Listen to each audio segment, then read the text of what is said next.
2008 കേരള യൂണിവേഴ്സിറ്റിയിൽ administrative assistant നിയമനം ഉണ്ടായി. 150 പേർക്കാണ് നിയമനം നടത്തിയത്. ആ 150 നിയമനങ്ങൾ ഒരു 120 വ്യാജമാണെന്ന് പറഞ്ഞ് പരീക്ഷ കേസ് പോയി. ആദ്യം ഇത് പോയത് ലോകായുക്തയിലാണ്. ഉപലോകായുക്തയിലും ലോകായുക്തയിലും ഈ കേസ് പോയി. ആ പരീക്ഷയുടെ ഒരൊറ്റ ക്വസ്റ്റ്യൻ പേപ്പർ പോലും പിന്നെ ഒരു ഉത്തരക്കടലാസ് പോലും പിന്നെ ആരും കണ്ടിട്ടില്ല, കാണാനില്ല. ലോകായുക്ത, ഉപലോകായുക്ത, ലോകായുക്ത, അത് കഴിഞ്ഞ് കോടതി, ഇവരെല്ലാം കേസ് അനുകൂലമായി വിധിച്ചു. അവസാനം ഹൈക്കോടതിയുടെ സിംഗിൾ ബെഞ്ച് അവസാനം വിധി പറയുകയാണ്, ഇത്രയും കാലം, അതൊക്കെ 10-15 വർഷമായി, ഇത്രയും കാലമായില്ലേ, എന്നാൽ പിന്നെ കുട്ടികൾ തുടരട്ടെ എന്ന് പറഞ്ഞ് ആ കേസ് വിട്ടു. ഇപ്പോൾ ഇത് വീണ്ടും ഡിവിഷണൽ ബെഞ്ചിൽ കിടക്കുകയാണ്. ഇങ്ങനെ ഭരിച്ചു മുടിച്ച, തോന്നിയവാസം കാണിച്ച ഒരു ചരിത്രം കേരള സർവകലാശാലയ്ക്കുണ്ട്. ഇപ്പോൾ പക്ഷേ ഇത് നടക്കില്ല. കാരണം PSC ക്കാണ് ഇത് വിട്ടിരിക്കുന്നത്.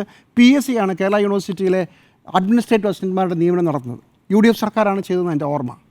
അതുപോലെ അധ്യാപകരുടെ നിയമനം കൂടെ PSC ക്ക് അന്നേ വിട്ടിരുന്നെങ്കിൽ ഈ രാഷ്ട്രീയക്കാരുടെ ഭാര്യമാരും മച്ചമ്പിമാരും മക്കളും ഒന്നും ഓരോരോ പൊസിഷനിൽ എത്തുമായിരുന്നില്ല. അതൊക്കെയാണ് ചെയ്യേണ്ടത്. രാഷ്ട്രീയം കളിക്കാം, പക്ഷേ അത് വിദ്യാർത്ഥികളുടെ, അധ്യാപകരുടെ, ഇവിടുത്തെ അക്കാഡമിക് സമൂഹത്തിൻ്റെ നെഞ്ചത്ത് കയറിയാവരുത്. നിങ്ങൾ ചെയ്തുകൊണ്ടിരിക്കുന്നത് രാഷ്ട്രീയത്തിൻ്റെ പേരിൽ, ആർലേക്കറുടെ പേരിൽ, ഭാരതാംബയുടെ പേരിൽ നിങ്ങളൊരു വലിയ അക്കാദമിക് സമൂഹത്തോട് വളരെ വലിയ ദ്രോഹം